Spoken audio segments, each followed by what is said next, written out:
шинжлэх ухааны танин мэдхүү од мөндөр сувг үзэх сонсогчдод сайн сайхныг хүсэн мэдчилж байна. Хөтлөгч Инх хотын бэлтгэн хүргэдэг кино түүх нэвтрүүлэг эхлэхэд бэлэн боллоо. Та бүхэн нэвтрүүлгээ YouTube-ийн од мөндөр сувг, NTV телевиз, од мөндөр радио 83.3 107-оос дэлгэнээр хүлээн авч үзэж сонсож байна. Нэвтрүүлгийн хамтран ажиллагчаар Илүүг үз, Look TV, Invision компани, за мөн од мөндрийн алтан гишүүд дэмжиж ажиллаж байна. За, харин мэд. За, харин зинглээ. За, Сильвестр Сталлоне гэдэг хүний тухай ярина. За, энэ жүжигчин кино зохиолч, за бас найруулагч маань 1946 оны 7 сарын 6-ны өдөр Нью-Йорк хотноо мэндэлсэн юм байна. Гэтэл төрх явцад хүндрэл гараад хэвэн төрж чадаагүй. Эмчнэр хүүхдийг хүчээр татаж гаргахаас өөр аргагүй болсон гэдэг. За, хэдий хүндрэлтэй төрсөн ч гэсэн Сталлонегийн гэр бүл анхны хүүхдээ ийм эсэм мэнд үлгэдэж авч байгаа. За, эсэм мэнд гэдэг нь юунд хаалтан ч ба. За, Франк Жаки Сталлоне гэдэг энэ хоёр хүн хүүхдтэй нэр өгөхөөс эхлээд л эцэг их байхын хувьд бүтлгүүт цэцгэж эхэлсэн. Ээж нэг нэр хэлдэг, аав нь өөр нэр хэлдэг. Тэгээд хоорондоо хэрэлддэг. Би энэ дуртай жүжигчнийхээ нэрийг өгнө. Аав нь болохоор би өөрийнхөө нэрийг өгнө ч гэдэг юм уу. Гэт янз бүр болчихсон. Ингээд хэрэлдэж аав нь бүх нэрийг өгсөн. Эхний нэр, дунд нэр гэх байдаг шүү дээ. За, ингээд манай хүнд Майкл Сильвестр Гардензио Сталлоне гэдэг нэр хайрласан юм байна. За, тэгэхээр Сильвестр гэдэг нь бол ер нь дунд нэр нь болж таарах. Майкл гэдэг юм байна. Өгнжийнх нь нэр. За, манай хүн өөрийгөө Майк гэж дуутахыг хүсдэггүй. Майкл гэдэг нэрнээ дургу. За, тэгсэн чинь Сильвестр гэдэг нэр нь дуутахад жоохон төвөгтэй. За, тиймээс өөрийгөө Слай гэж дуудуулдаг болсон гинэ. Ер нь бүгд түүнийг Слай гэж дууддаг. Хойлоо ч гэсэн нэвтрүүлгээ Слай гэж явчихна. Сильвестр гэж хэлээд тэгвэл хэл хуурмаар л юм болж байгаа. За, түүний аав ээж хоёр нь ялангуяа аав нь яах гэж хүүхдтэй болно гэж шийдсэн болоо гिचхмээр ийм станс янзын хүүхдүүд байна. Слайн дараа дахиад нэг хүү төрүүлээд ингээ хоёр хүүхдтэй болдог. За, хоёр хүүхдээ анхаарч халамжлана гэсэн ойлголт энэ хүмүүст байхгүй.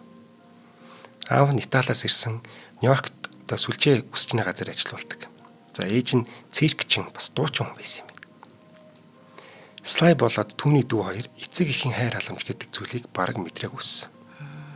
Слай эхийн хэвлэлээс гарахтаа л бүх зүйл нь буруугаар хэрэгсэн гэмээр. Хүндрэлтэй төрсөн гэсэн шүү дээ, тийм. Ингээд өөрөө гарч чадахгүй болохоор эмчнэр хүчээр татаж гаргасан байхгүй. Ингэх явцдаа уруул, ам, хил, ирүү тэр хэсгийн мэдрэлийн эсүүдийн гэмтээсэн. Яана. Тэгээ одоо бид нэр хардаг штэ. Ийм саажилттай байхгүй тэр. Нэрээ яг жоохон эвгүй харагдаад байдаг штэ. Тий. Ингээд нэг жоохон далидуу ч юм уу тий ойрлж морилготой. Тэр нь ийм учраас бүр багаас төрхөөс юм бэл. За, тэр үед ингэж татаж гарах бол хэний үзэгдэл байсан гинэ.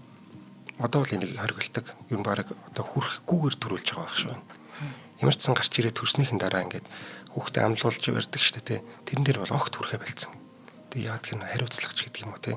Тиймээс жоон зүгтдэг болсон болоо гэж боддог.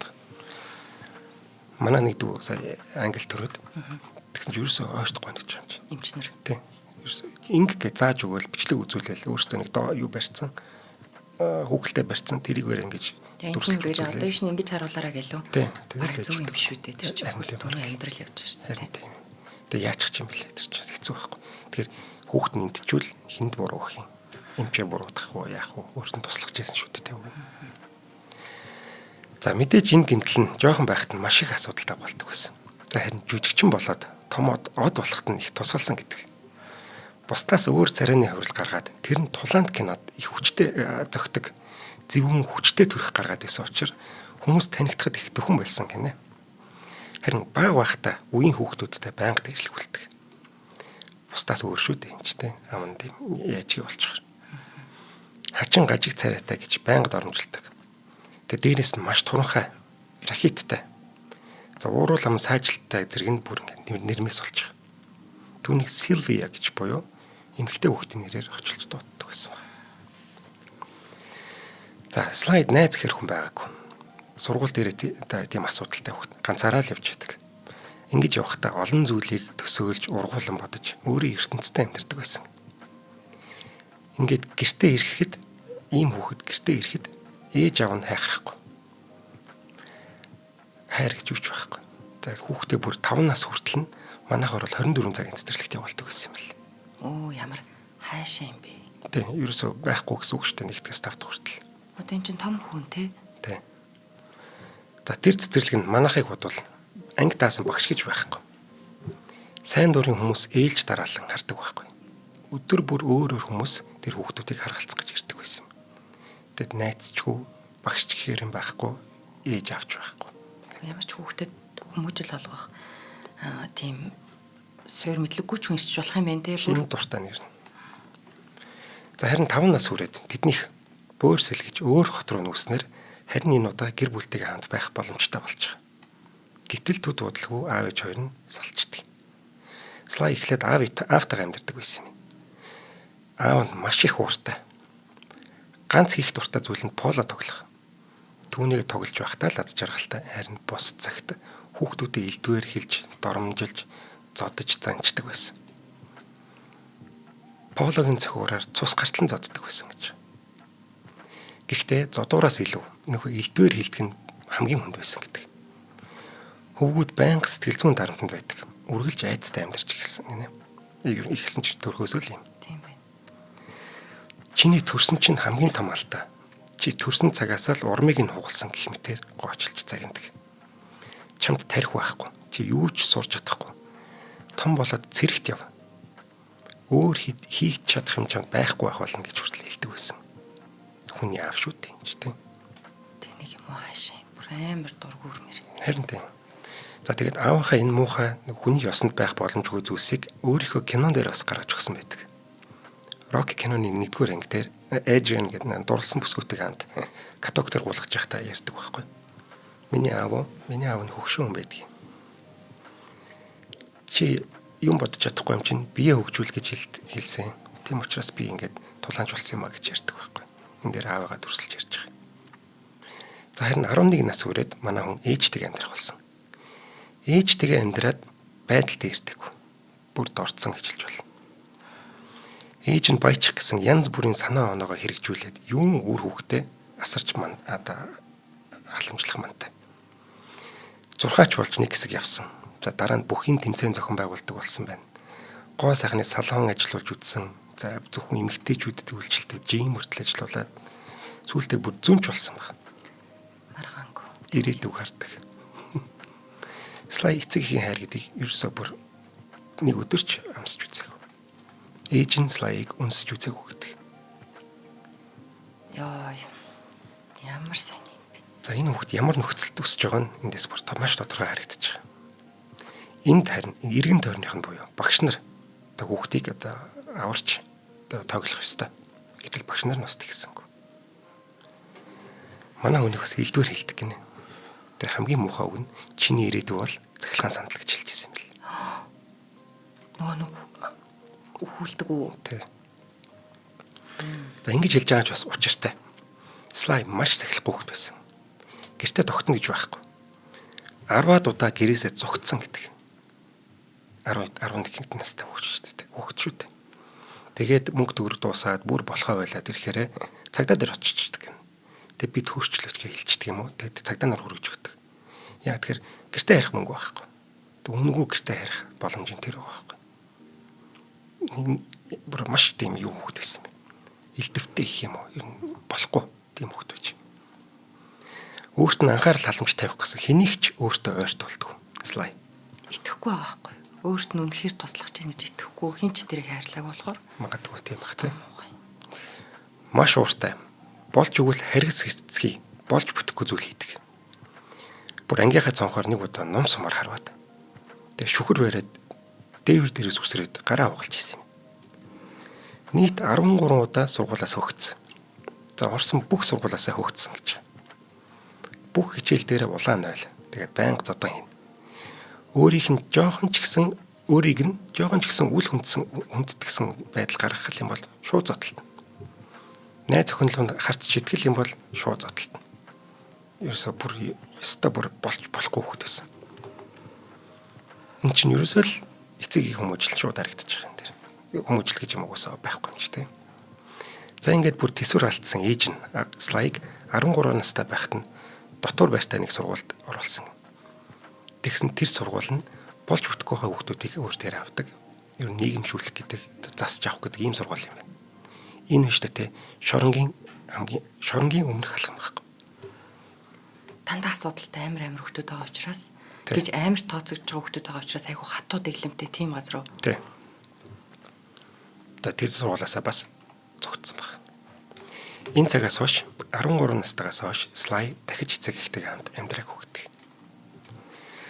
За 13 наснда ер нь түүний амьдрал тэр чигтээ сүрэхэд ойрхон байсан. Ер нь дараагийн шатны шорон гэж шүү дээ. Тэгэхээр ямар байсан тодорхой. Гэтэл нэгэн гайхамшиг тохиодог. Нэг удаа театрт кино үзэх гээд очтол дэлгэцэнд Стив Ривз гэдэг нэртэй бодибилдингийн тамирчин Hercules гэдэг киноны гол дүр тоглож байдаг байхгүй. Тэр хүнийг хараад л Слай би энэ ах шиг болмоор байна гэж бодсон гэдэг. Ингээл бүх цагаа төмөр өрөх зориулж эхэлсэн гэнэ. Ер нь энэ цагаас хойш спорт их дуртай болсон юм. Америк хөл мөнгө тоглолдог, боксер бас хичээлдэг. Тэг бүр маш шургуу өдөр бүр энэ спортоор хичээлдэг. Үүнийг дагаад түүний сэтгэл зүйн байдал ч гэсэн дээрдэж эхэлсэн. Тэр баг багаар засраад бүр багш нарын хайртай хүүхдүүдийн нэг болсон баг. Тэгс нэг багш нь түүний чихэнд чи жүжиглээд үзүүл яасан юм гэж шимждэг байхгүй. Ямар хөөрхөн тэнгэрийн элчин байсан юм бэ? Харин тийм. Манай хүн энэ зөвлөгөөг нь аваад жүжиглж үзсэн чинь түүнд маш их таалагдсан. Бүр дурлсан гинэ тэрэнд. Ингээд багш нарын ч түүнийг их дэмждэг болоод өөрөө ч маш их хичээгээд тэгсэн 19 настай байхдаа Швейцарт байдаг Америк сургуульд тэтгэлэгтэй суралцах бүр боломжтой болж байгаа. Жүжигчнэрээ. Энэ сургуульд очиод анх удаага тайзан дээр гарч үзэж жүжиг тоглож байгаа. Анхны тоглолтын дараа л амьдралтаа анх удаа зөв зүйл хийсэн юм шиг мэдрэмж төрсөн гэдэг. Ингээд маш их баяртай байсан. За Швейцарын сургууль амжилттай төгсөөд Америк нэгдсэн улсад буцаж ирээд Майамигийн их сургуульд жүжигчнэрээ 3 жил суралцсан. Харин энэ сургуулаа төгсөж чадаагүй. Бас нөө багасаа хичээл дээр муу байсан хүүхдүүд те. Тэгээд хэдэн кредит дутаад тэгээд төгсөж чадаагүй гэдэг. Ингээд Нью-Йорк руу сургуулаа хаяад жүжигчнэр ажиллахаар нүүдэг юм. За хоёлаа хамтран ажиллагчаар. За нэвтрүүлгийн хамтран ажиллагчаар Илүүг үзлүүг ТV дэмжиж ажиллаж байна. Тэгэхээр нэг дуулгах таатай мэдээ байгаа. Лүк ТV-гээс кино үзээд багц дүүрэн бэлгийн эзэн болох юм урамшууллыг зарласан байгаа. Яг одоо та Лүк ТV премиум багцаа идэвхжүүлээд бэлэгтэй цэсээс хүссэн киногоо үзэхэд бэлэгтэй цэсээс нь үзэх юм байгаа шүү. Би бас яг нэг туршиж үзсэн гэж. Тэгээд олон гайхалтай маш олон бэлгүүдийг бэлэг таныг хүлээж байгаа. Энэ урамшуулал нь 4 үе шаттай явагдаж байгаа шүү. За та премиум багцаа идэвхжүүлээд бэлэгтэй цэсээс хамгийн их кино үзсэн байх юм бол энэ уралдаанд одоо төрүүлэх боломжтой юм. За бэлгэнд нь юу байгаа вэ гэвэл Samsung Galaxy ухаалаг цаг, за Bose брендийн wireless чихэвч, за тэгээ Shangri-La Sport Club-д 3 сар үйлчлүүлэх эрхийн бичиг, Look TV премиум багцыг 1 сарын эрхийг одоо бас танд өнгөө өгнө. За бас өөр зөндөө олон бэлгэнүүд байгаа юм билэ. За Look TV-гийн премиум багц бэлэгтэй урамшууллын талаар та илүү дэлгэрэнгүй мэдээлэл аваад за би бол яг кино чинь би нэг ингэж ороод төрүүлчихье жаргаж жагаад бэлэг авъя гэх юм бол та Facebook хуудасаар нь зочлоод мэдээлэл дэлгэрэнгүй аваарай. За тэгэд баярлалаа. За баярлалаа. За Нью-Йоркт очиод байдал маш хүнд байсан мэдээж ихний ээлжинд. Шууд үр аваад ажиллана гэж юм байхгүй шүү дээ, тэ. Олон шалгаруултанд очиод нэгнээс бусдад нь тэнцэж чадаагүй гинэ. Тэр тэнцэн ганц кинонд 1970 онд нээлттэй хийсэн. Маш алдартай кино. Том үний кино тэнцэж гинэ. Маш гоё би хаата болцсон байсан мэн тий. Тий. Чинь бараг 6-7 жил төмөр өргөцсөн юм чинь. Тэгэд нөгөө нэг энэ кино тоглосон түүний бараг сүүлийн боломж байсан гэдэг. Хэрвээ энэ кино тоглоод $200 цалинг авахгүй бол хулгай хийхээс өөр ямар ч аргагүй байсан гэдэг. Ажил мөнгө байхгүй. Гудамжинд сар гаруй амьдарч. За хулгай хийх талаар бодож эхэлжсэн үе. Бүр нохоогоо $25 зарж байж хоолоо залгуулсан гэдэг. Ингээд Сильвестр Сталлоне гэдэг энэ хүний кино ертөнцид төл тавьсан анхны кино нь том үний кино болж таарлаа. Тэгсэн чинь шүү дээ Слайыг алдартай болсны дараа энэ киног хийсэн хүмүүс манай хүн дээр ирээд яадаг байхгүй. Blackmail югдүүлээ сүрдүүлэх юу мэрэнтэй. Энэ дүрсийн тассан барьсан яасан дүрсийг ч нийл тавина шүү гэдэг. Дахиад нээн ч гэдэг юм уу тий. Тэн чи өөр нэртэй кино байсан чинь манай хүн од болонгот нөгөө киноныхаа нэрийг Итали азар гэж нэрлээд тэгээд бүр ингэж яагаад байгаа. Тэг мөнгө өг гэдэг сүрдүүлээд. Тэгтэн слайд та нарт $2 ч өгөхгүй гэж хэлчихсэн бэл. Мохоо зү. Тийм хачин тийм ямар ч урлагийн сэтгэл зүгөө бэлэр хүмүүс. Тийм. За энэ кинонд тоглож байхдаа Слай 24 настай байсан юм. За $200 аваад түр амьсгаа авсан Слай удалгүй их нэртэй болоод гэр бүлээ тэжээх гэж янз бүрийн ажлуудаа хийж эхэлдэг. Тэгсэн тэр бүх ажлаасаа хөөгдөж исэн. Дандаа халагддаг. Эхнэр нь зөөгч хийжсэн бол манай хүн худалдагч, баарны хамгаалагч, амтны хүрээлэнгийн арслангийн тор цэвэрлдэг. За кино театрт билет зардаг ийм ажлууд хийж. За сүүлийн ажил нь харин үгэн түнд их таалагдчихсан юм байна. Үнэгүй кино үзчихдэг. Энд олон кино үзснээрээ тэр маш их юмыг орж сурсан гэдэг. Гэтэ зүгээр нэг кино үзээд байхгүй. Тэр киног яаж хийсэн байна? Жүжигч нь хэрхэн жүжиглэж байна? Дүрээ яаж бүтээсэн гэх тэр бүгдийг суралцаад байгаа. Гэтэл удалгүй энэ ажлаасаа бас хөөгдчихдэг. Яагаад тэгэхээр нэг зарсан тасалбараа дахин зараад исэн байхгүй. За олон кино үзээд үдсэн болгондоо дүгнэлт хийдэг. За ямар кино, ямар зохиол байвал сайн кино болдгийг маш их сайн суралцж ирсэн. Манай хүн энэ үедээ жүжигчнэр ажиллаж чадахгүй ч байж болох юм гэж ийм бодолтой болцсон байж. Ийм юм чинь ядаж найруулагч юм уу? Кино зохиолчоор ажиллая гэдэг бас ийм бодол байсан юм. Ингээд бүр кино зохиолоо бичээд эхэлсэн баг. Зарим хүмүүс түүний энэ санааг дэмжиж чи угаасаа жүжигчин болно гэж байхгүй. Сайн ярьж чадахгүй надамаа хар. Бараг шүүс гойжтой юм биш үү гэж хэлжсэн баг. Сайн хатуу хэлхийн те. Тэмтэй. Уг нь одоо зургийг ингээл харж байхад хүүхэд байхад энэ төр хүүхдүүдэд тэгж их хадлуулахаар онцгой гойд харагдахгүй байгаа нь өрөөсөн тал нь жоохон мэдээдтэй алдсан болохоор одоо ажилтдаг. Тийм. Нас явах тусам хитрхи өөр болоод байгаа юм байна л дээ. Магадгүй тийм. За ингээд зохиолч болохоор шийдсэн Слай маань Нью-Йорк хотын төв номын сангийн байнгын бүрэлдэхүүнлэгч болж байгаа. Маш их уншиж судалж эхэлсэн. Энд тэрээр Эдгар Аллен Поу гэдэг зохиолчтой анх танилцдаг юм. Түүний зохиолууд болоод өөрийнх нь амьдрал манай хүний сонирхлыг маш их татчихсан гэнэ. Энэ хүний зохиолыг унших тусам өөрийгөө кино зохиол бичиж чадна гэдгээ мэдэрч байсан гэдэг. Өмнө түүний баатар нь Ривс гэд булчинлаг одоо тийм залуу байсан бол одоо түүний шинэ баатар нь Эдгар Аллен Поу болж байгаа. Өмнө нь өөрийн амьдралын тухай өдрийн тэмдэглэл шиг л юм бичдэг байсан бол харин энэ зохиолчийн зохиолыг бичдэг уншсанаас хойш би өөрөөр бичиж чадах юм байна гэдэг итгэл дүүрэн болдог. Ингээд анхны кино зохиолоороо баг энэ Эдгар Аллен Поугийн амьдралаар сэтгүүлсэн кино хий гэж бас төлөвлөж ирсэн бэл. Гэтэ энэ хэзээч бичигдэг бол тээ. Удалгүй их нэртэйг амт Лос Анжелес руу нүүчдэг байхгүй. Дахин шинэ боломж хайхаар ирж байгаа нь. Тэгсэн энд ирээд л баг шууд The Lords of Flatbush гэдэг кинод туслах дүр авчиддаг. Энэ дөрвөн залуугийн тухай кино хийх юм лээ. Би үзег л тэрийг. За өмнө нь гар орж гардаг л дөрүүд аваад исэн бол харин энэ удаа камерын өмнө нэлээд удаан гараад үг хүртэл хэлж үзэж байгаа. Энэ бол цоо шин алхам баг. Ийшээ нүүсэн маш зүг байгаа биз тийм ээ. Энэ киноны дараа олон шалгаруултанд орж байсан ч гэсэн нөгөө нэг кино зохиол бичих санаагаа ерөөсөй орхитуулаагүй.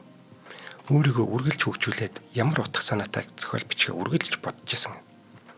Түүний толгойд гаднаас ирсэн амьдралтанд болж бүтэж байгаа зүйл ховор тэгээд тэрнийхээ дараа амжилтанд хүрж байгаа тэр нэгэн залуу л харагдаад исэн. Ер нь товчорол өөрийгөө л бичих гэдээсэн байхгүй. Ингээд анхны кино зохиолоо бичдэг. Энэ бол 1975 онд байна. Слай 1975 оны нэг өдөр халаасанда $100 эхнэр нь жирэмсэн. Энэ үедээ нэгэн боксing тулаан үзэхээр очсон гин. За тэр тулаанд домогт Мухаммед Али болон Чак Вепнер гэдэг хоёр хүний тулаан болчихж. Нэг нь бүх цаг үеийн хамгийн агуу боксч юм бол харин нөгөөх нь ер нь олонний танил биш. Үл мэдэгдэх нэгэн залуу байсан. Яг боксчны хувьд сайн боксч байсан баха. Гэхдээ бид Мухаммедийг мэдж байгаа болохоос Чак гэж бол зэж сонсоогүй шүү дээ, тийм. За Слайын нүдэнд нөгөө цагаан залуу нь боксчин гэхэд хэцүү, тийм дүр төрхтэй харагдчихсан гэдэг. Энэ тулаанч ер нь бол юм болохгүйгээр Мухаммед Алил шууд зөгчих бах та гэж бодож исэн юм. Гэтэл нөгөө Чак чинь Алиг унгачдаг байхгүй. Энэ үйл явдал Слайын сэтгэлийг маш их хөтлөсөн. Эндээс л гайхамшиг ихэлсэн гэж хэлж болно. Хэдий тэр тулаанд Али босч ирээд ялсан ч гэсэн түүний хүн цохилтонд ороод унсан тэр үйл явдал энэ тоглолтын оргил зэх нь байсан. Энэ тоглолтоос Sly өөрийн анхны киноны зохиолын санааг болдог. Мэдээж энэ бол Rocky шүү дээ. За Sly-ийн толгойд зохиолынхаа санаа урган гарч урсаж өгч байсан. Мухаммад Алигийн дүрийг Apollo Creed гэж нэрлээд, Chuck Wepner-ийн дүрийг Rocky Balboa гэж нэрлээд үйл явдлыг цааш нь хөрчлөлт бичсэн. Гэтэ Sly ингэж хэлдэг юм л. Rocky бол тулааны кино биш. Энэ бол хайр дурлалын тухай кино юм а гэж хэлдэг. Амьдрал тайртай тэр нэгэн залуугийн тухай кино гэж хэлдэг. За хэний ч мэдхгүй бүтлгүй нэгэн залуу хэрхэн хайрын төлөө амжилтанд хүрч байгааг харуулсан үйл явдал гэдэг юм. Яг л өөрийнх нь амьдрал. Яг үнэ. Sly хэний ч мэдхгүй жүжигчин байгаад тэр их тэмцэл хөдөлмөрийн үр дүнд амжилтанд хүрсэн мундаг жүжигчин болох гэсэн тэр мөрөөдөл нь энэ зохиолыг бичихэд хүргэсэн баг. Маш гоё сэтгэл хөдлөсөн түүний энэ зохиолыг нь United Artists гэдэг киностуд кино хийх эрхийг нь $350,000 худалдаж аваа гэдэг санал тавьдаг. Маш их таалагдсан байх юм. Тэгсэн чинь Sly татгалцчихдаг. Намайг гол дүртэн тоглуулна гэвэл зарна гэсэн болцол тавьдаг. Студид тэр зохиол маш их таалагдаад гол дүр тоглох хүмүүсээ хүртэл товлцсон байсан гинэ. Гэтэл хэнийг ч танихгүй загалмаасан эцгийн 200 Итали хүний дүрээс ч хасагдчихсэн ийм хүнийг яаж тоглуулах юм бэ? Маш том эрсдэл.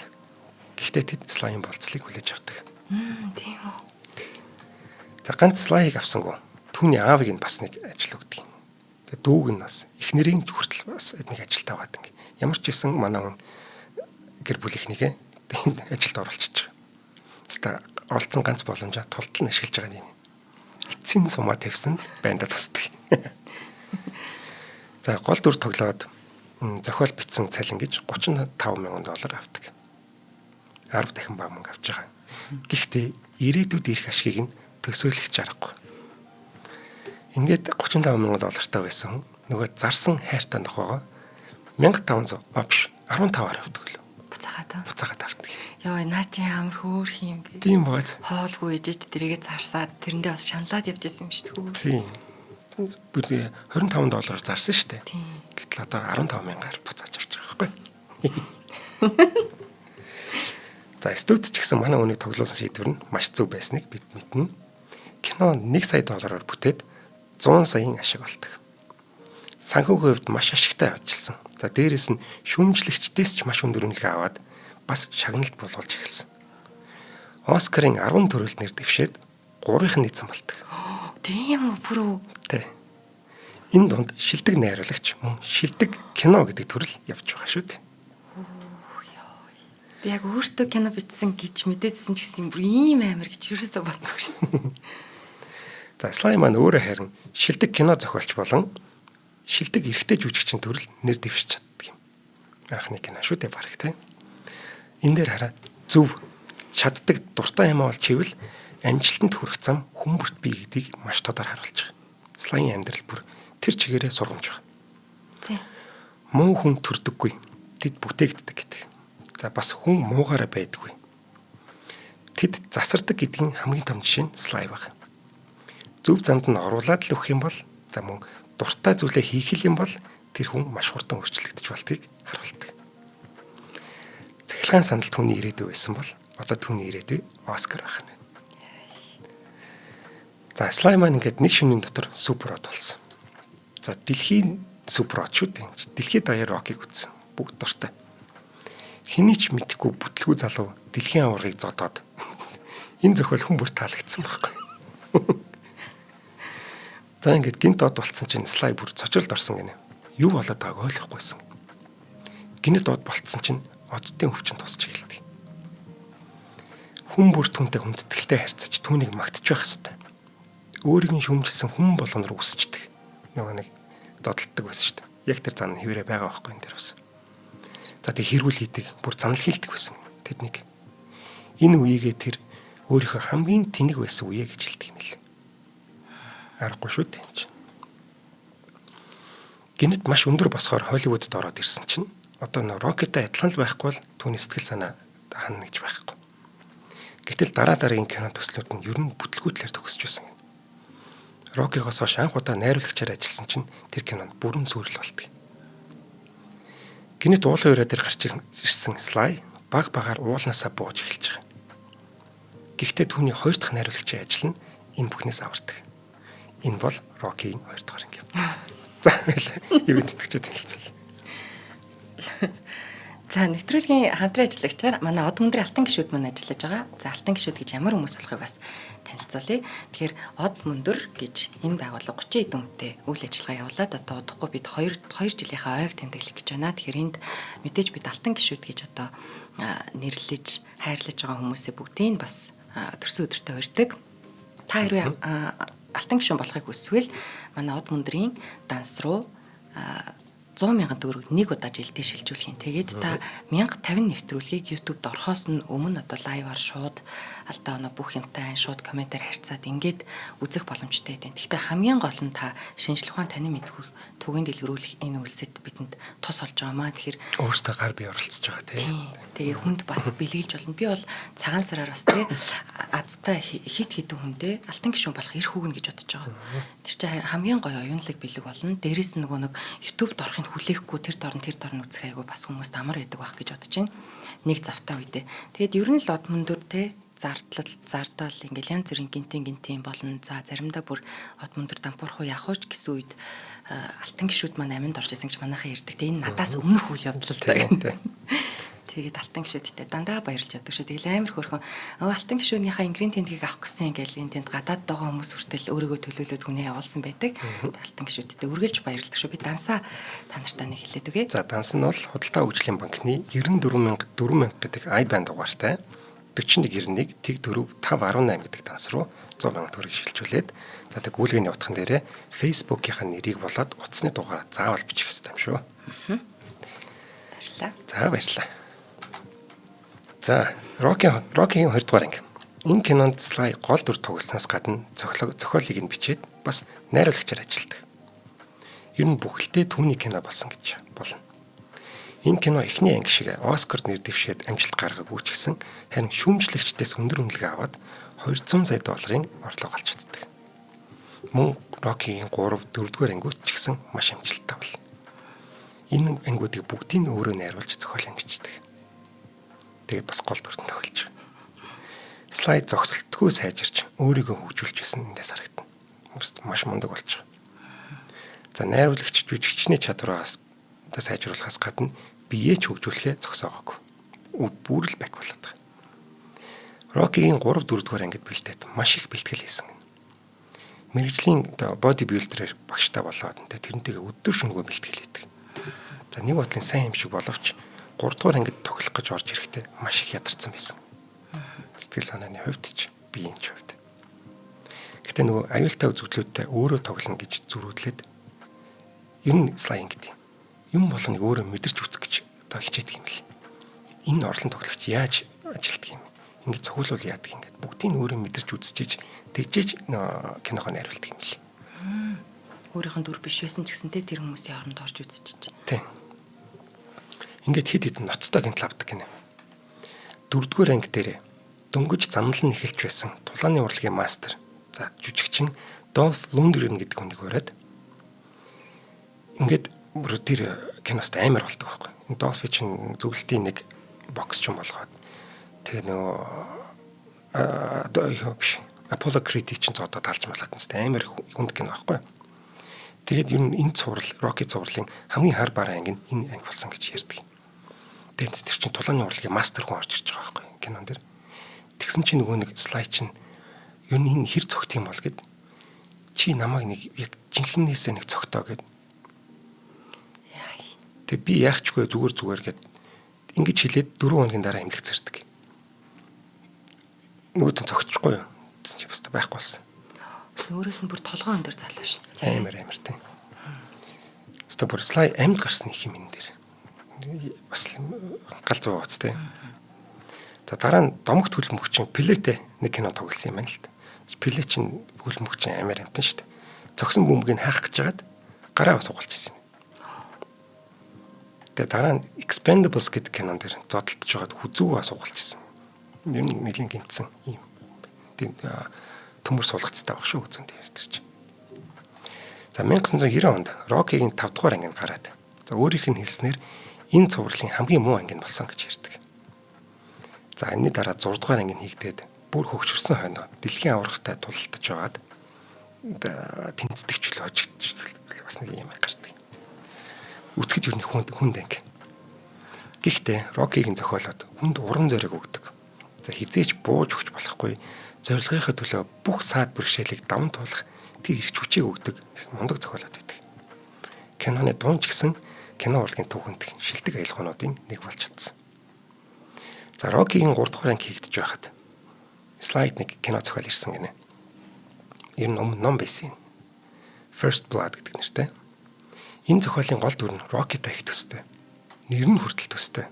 Адилхан үсгээр эхлээд адилхан 5 үсгтэй Рамбо гэдэг кино шүү дээ. Өөр зохиолчийн бичсэн кино санал ирж байгаа юм тий. Тий. Тоглооч гэдэг. За энэ кино бол баг Рокигоос жилдүү алдартай байж мэдх юм. 1980-90 он бол Тулаанд киноны 90 үе байсан. Акшн кино, буюу гэж бид нэр ярьдаг байсан тий.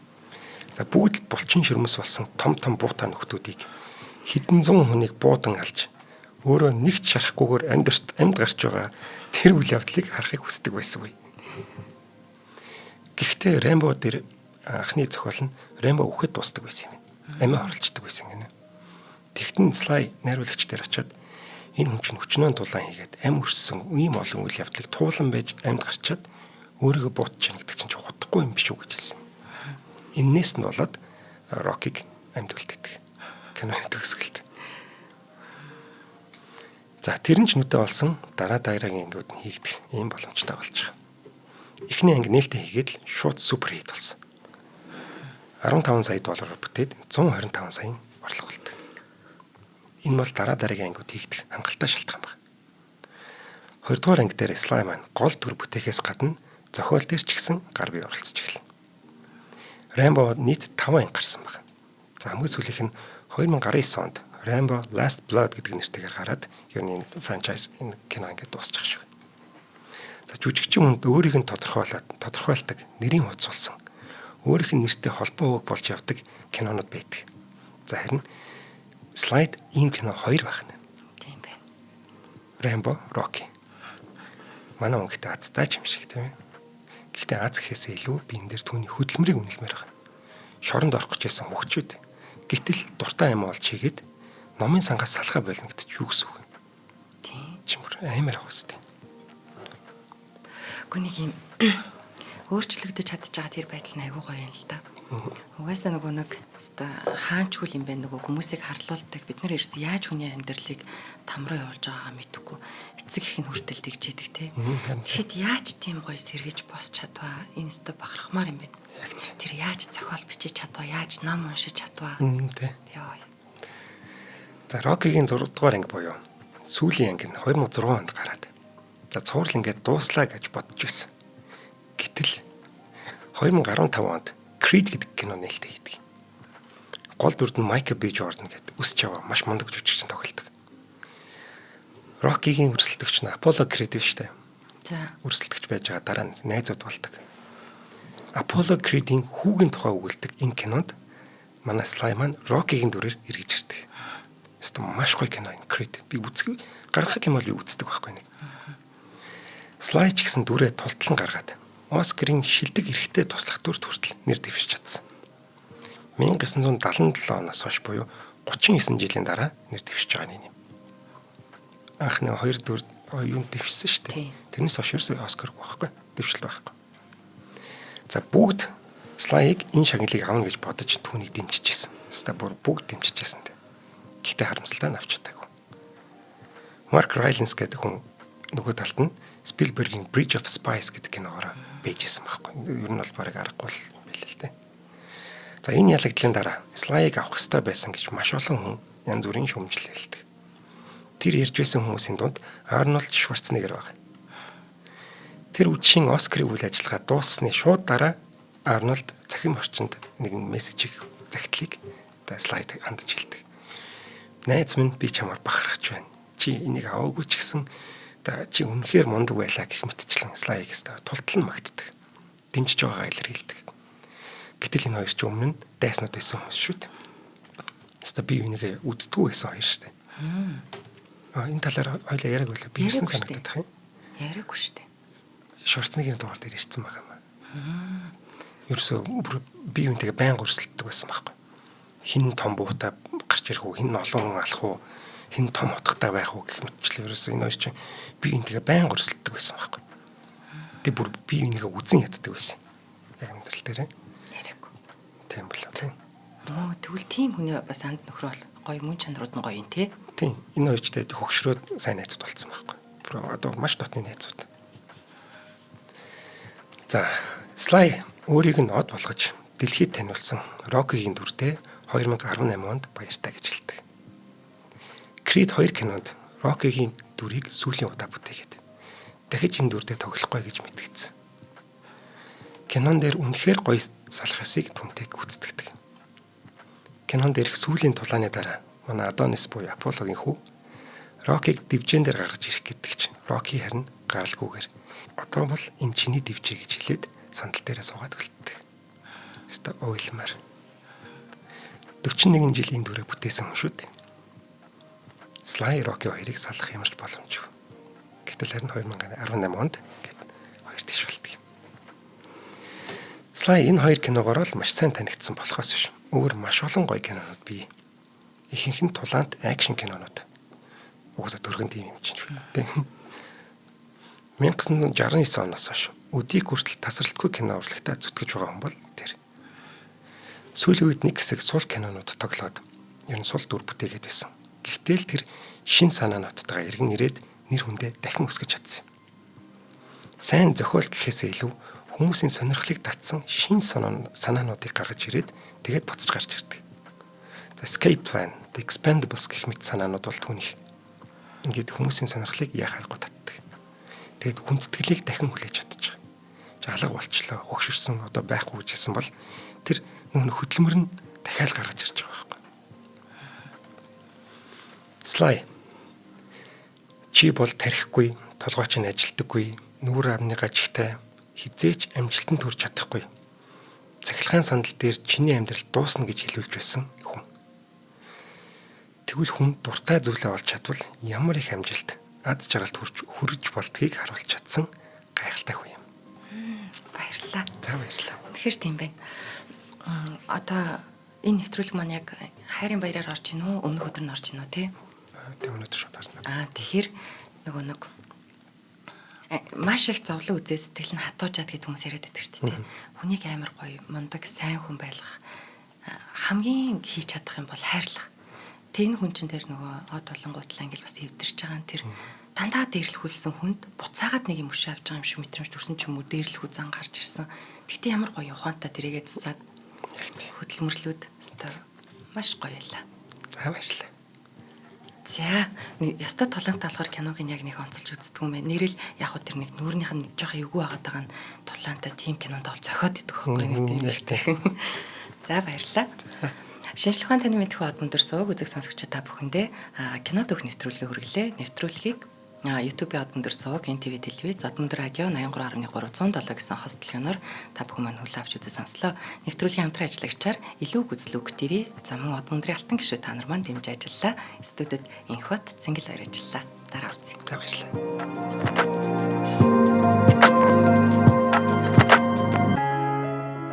Нэвтрүүлгийг хүлээн авсан Нарны аймгийн монголчуудаа баярлалаа.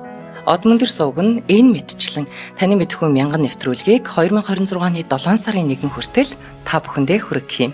Их хэлээрээ шинжлэх ухаан танин мэдхүүг түгээхийн үлсэд нэгтгэх хүсвэл та бидэнд хандив өгөх боломжтой. Жилдээ ганцхан удаа 100,000 төгрөгөөр биднийг дэмжснээр шинжлэх ухаан танин мэдхүйг түгээх энэ үйл хэрэг амжилттай үргэлжлэх юм. Од мөндөр нэр дээрх Худал ажлын банкны дансгаа 4191 Тэг 4518. Та 100,000 төгрөгөөр шилжүүлэхдээ гүйлгээний утга дээр нь өөрийн нэр болон утасны дугаараа заавал бичээрэй. 100,000 төгрөг хандалснаар Од мөндөр суугийн алтан гишүүн болох юм а. Шинжлэх ухаан танин мэдхгүй Монголд ялах болтугай.